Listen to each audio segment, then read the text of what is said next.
जय हिंद बच्चों। हम लोग क्लास 11th का केमिस्ट्री पढ़ने जा रहे हैं आज। इसके पहले फिजिक्स पढ़ रहे थे हम लोग। फिजिक्स में भी जो पहला चैप्टर है फिजिकल वर्ल्ड, उसका हम लोगों ने बेसिक मैथमेटिक्स जो होता है उसमें पढ़ाई की है।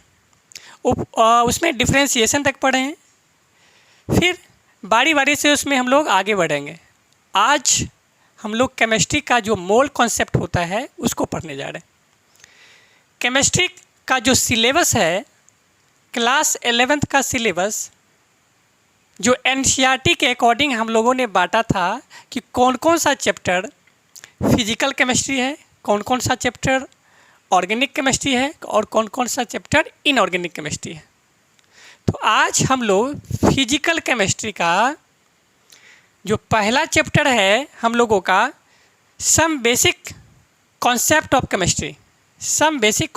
केमिस्ट्री, जो क्लास 11th का पहला चैप्टर है वो फिजिकल केमिस्ट्री में आता है। तो उसको हम लोग आज पढ़ने जा रहे हैं। पहला चैप्टर का इंट्रोडक्शन हम लोग कर चुके थे, इवन उसका जो कुछ कॉन्सेप्ट होता है उसको भी पढ़ चुके थे कि केमिस्ट्री कहते किसको हैं, केमिस्ट्री में पढ़ते क्या क्या है ना। उसमें बांटे थे कि मैटर को भी बांटे थे कितने टाइप्स होता है। आज हम लोग उसके आगे जो इम्पोर्टेंट टॉपिक है मोल कॉन्सेप्ट, उसको पढ़ने जा रहे हैं, है ना। मोल कॉन्सेप्ट पे बहुत ही ज़्यादा क्वेश्चन रहता है फिजिकल केमिस्ट्री में, इसीलिए इस चीज़ों को पढ़ना और इस पे आधारित क्वेश्चन को सॉल्व करना बहुत ही ज़रूरी है, जो कि क्लास 11th में इम्पॉर्टेंट हो जाता है इसका। आइए चलिए शुरू करते हैं। पहला बात है कि मोल कहते किसको हैं, है ना। मोल कहते किसको है, मोल होता क्या है। तो मैंने लिखा है mole is an amount of substance. Mole क्या है, एक प्रकार से एक सब्सटेंस है, एक अमाउंट है। क्या है, एक अमाउंट है that has as many species, जो अलग अलग स्पेसीज में होता है, माने अलग अलग चीज़ों से मिलकर बनता है, या कहा जाए कि इसका अलग अलग टाइप भी होता है।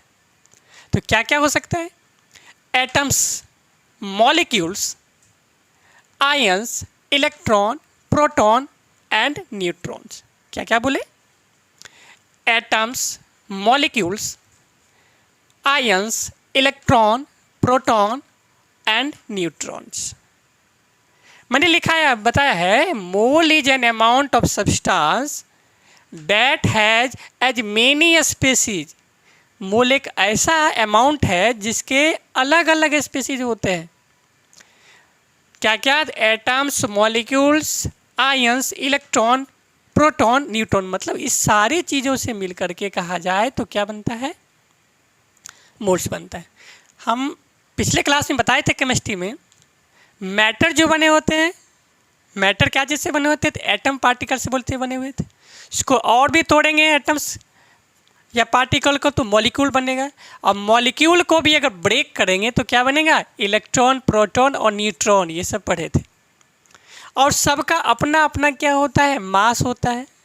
इलेक्ट्रॉन का कुछ होता है, प्रोटॉन का कुछ होता है ना, अलग अलग। ये हम लोग पहले पढ़ चुके हैं, आप वीडियो देख सकते हैं पहले वाले।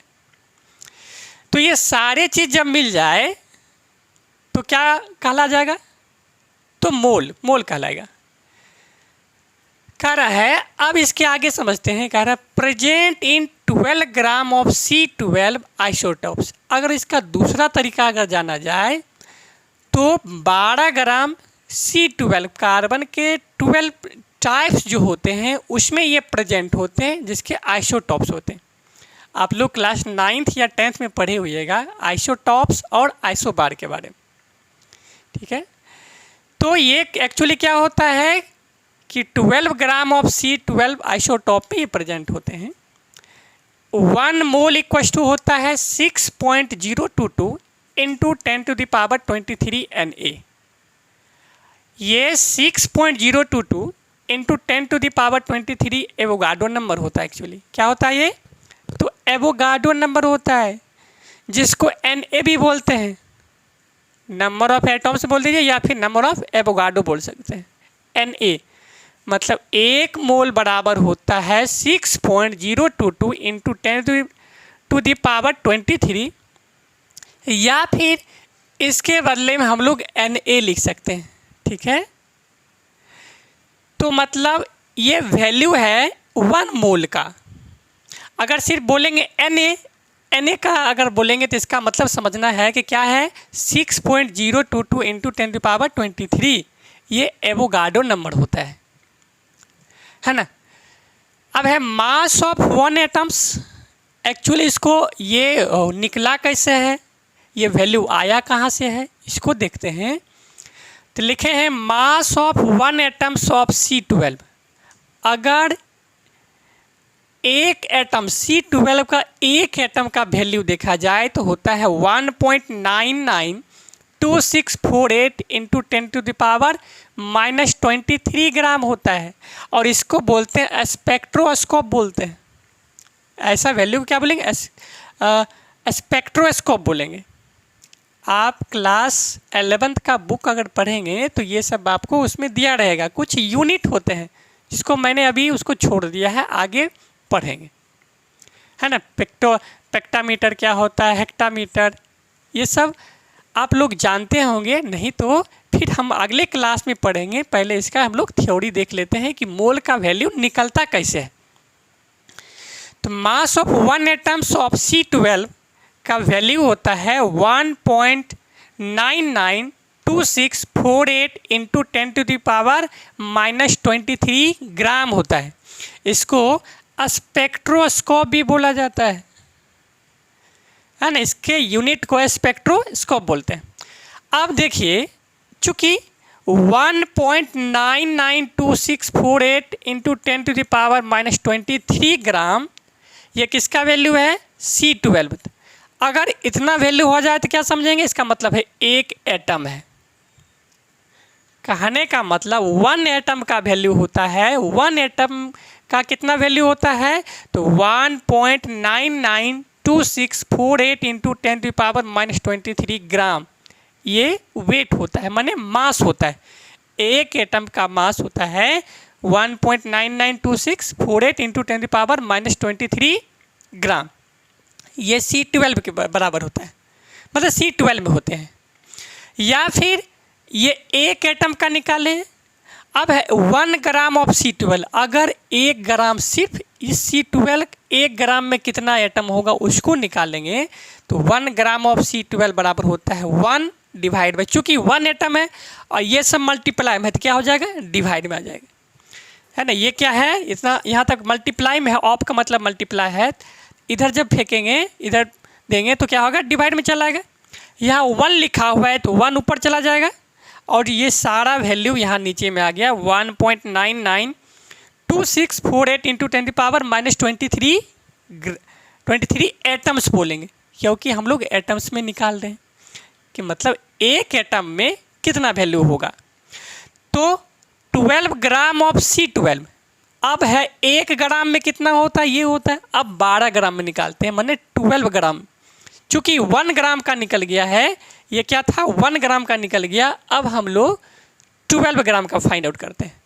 तो 12 ग्राम ऑफ C12 बराबर होता है 1 बाई कितना था, 992648 इंटू 10⁻⁻23।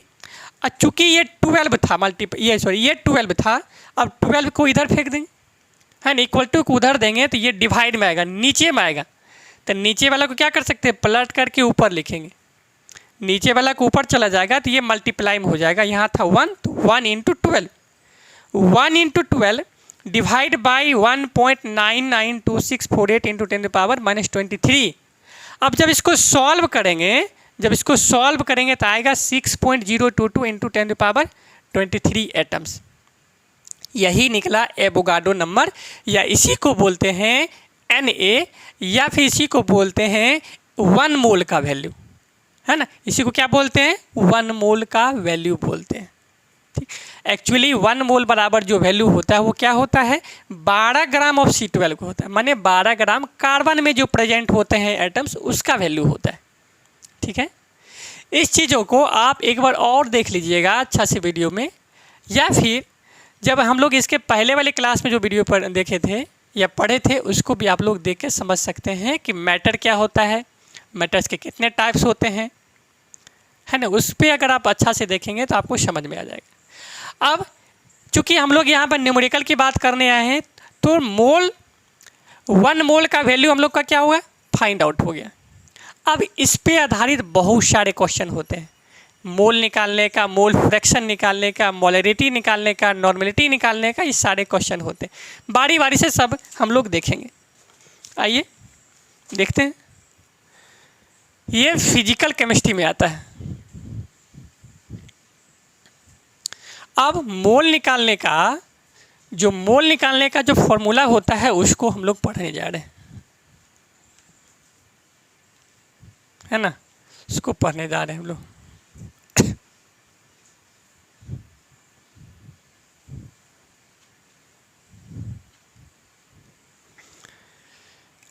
है ना, आप क्या सीख सकते हैं, मोल निकालने का फॉर्मूला।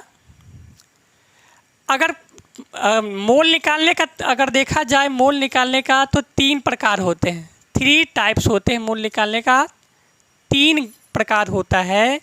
अगर ग्राम में दिया रहे, है ना, इफ लिखेंगे, इफ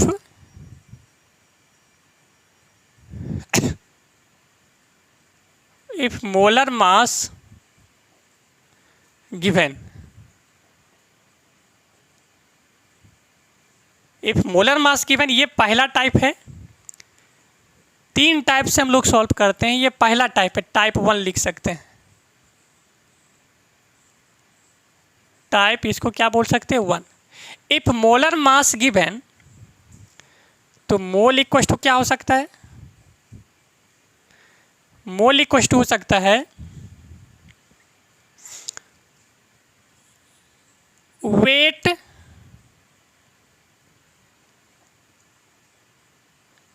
वेट इन ग्राम, या फिर गिवन वेट लिख सकते हैं। क्या लिख सकते हैं, गिवन वेट लिख सकते हैं, आसान रहेगा, जो समझ में आ जाएगा। गिवन वेट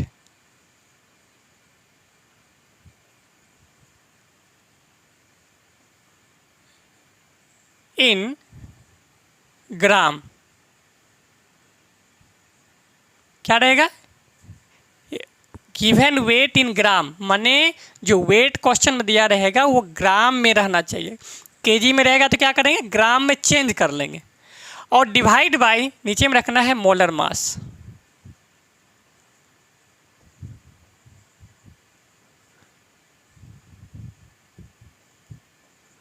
क्या बोले, इफ, यहाँ ये लिखना है mass is given, if mass is given, अब होगा ये मास गिवन होना चाहिए, है ना। मोल बराबर हो जाएगा गिवन वेट, मास जो दिया रहेगा, mass is given divide by molar मास, तो हम लोगों का मोल निकल जाएगा। या फिर इसको शॉर्ट में मोल को एन बोल सकते हैं, क्या बोल सकते हैं, एन। एन बराबर डब्लू, ये ग्राम में रहना चाहिए, ये क्या रहना चाहिए, ग्राम में, इसको लिख दिए ग्राम में। अब नीचे में क्या रहना चाहिए, मोलर मास, कैपिटल है, मतलब एन बराबर weight in gram, weight in gram divide by molar mass रहेगा, तो हम लोग मोल निकाल लेंगे। ये पहला वैल्यू, मतलब पहला मेथड है, फर्स्ट टाइप का क्वेश्चन है। आइए देखते हैं इस पे क्वेश्चन एक तो बना करके। अगर मान लीजिए आपको क्वेश्चन दिया रहेगा, इसको मिटा देते हैं ना, इसको ये मिटा देते हैं, इस पे क्वेश्चन देखते हैं। फॉर्मूला ये लगा देना है, एन बराबर डब्लू, ग्राम में होना चाहिए गिवन, ये गिवन है ग्राम में। पहला क्वेश्चन है, पहला क्वेश्चन मान लीजिए दिया है 12 ग्राम H2, 12 ग्राम ऑफ H2, क्या है, 12 ग्राम ऑफ H2, बताइए मोल क्या होगा। Find the 12 gram of H2, find mole, find mole. अगर 12 ग्राम H2 दिया रहेगा तो मोल कैसे निकालेंगे? तो मैंने बताया फॉर्मूला लगाना है N=W वेट जो गिवन दिया रहेगा। तो वेट हम लोगों का गिवन कितना है 12। तो लिख सकते हैं N बराबर, N मतलब क्या मोल, वेट जो गिवन है उसको लिखेंगे। वेट कितना दिया है तो 12 ग्राम।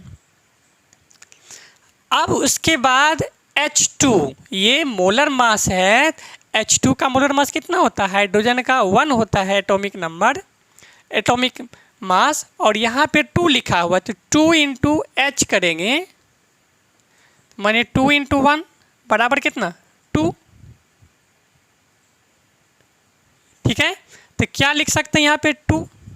अब इसको कैंसिल कर देंगे तो कितना निकलेगा 6 मोल, 6 मोल निकल गया ना। मतलब 12 ग्राम ऑफ H2 में कितने मोल हैं तो 6 मोल हैं। नेक्स्ट एक और क्वेश्चन करते हैं इसी में, क्वेश्चन नंबर 2। अभी आसान आसान क्वेश्चन कर रहे हैं, फिर इस पे धीरे धीरे आगे बढ़ेंगे। दूसरा क्वेश्चन मान लेते हैं 2 ग्राम ऑफ हाइड्रोजन। अगर मान लीजिए 2 ग्राम हाइड्रोजन का है तो कैसे मोल निकालेंगे? तो सेम वैसे ही लिखेंगे। N बराबर गिवन मास कितना है इसमें तो 2 लिखा हुआ है, तो यहाँ 2 लिख देंगे।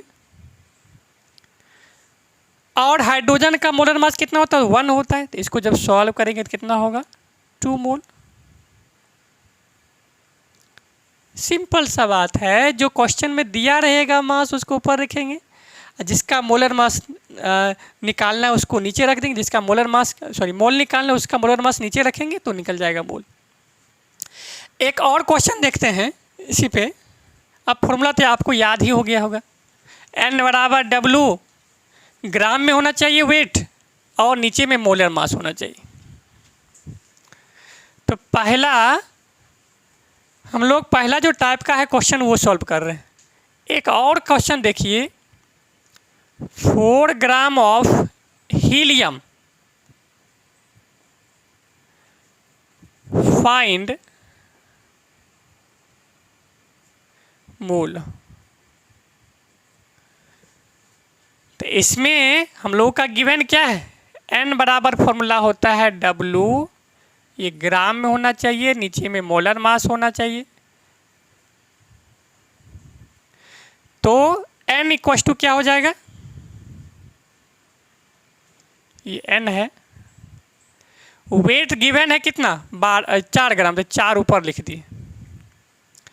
अब बताइए हीलियम का जो होता है मोलर मास कितना होता है, तो हाइड्रोजन हीलियम 2 नंबर पे आता है, एटॉमिक नंबर 2 और मास नंबर कितना 4 होता है।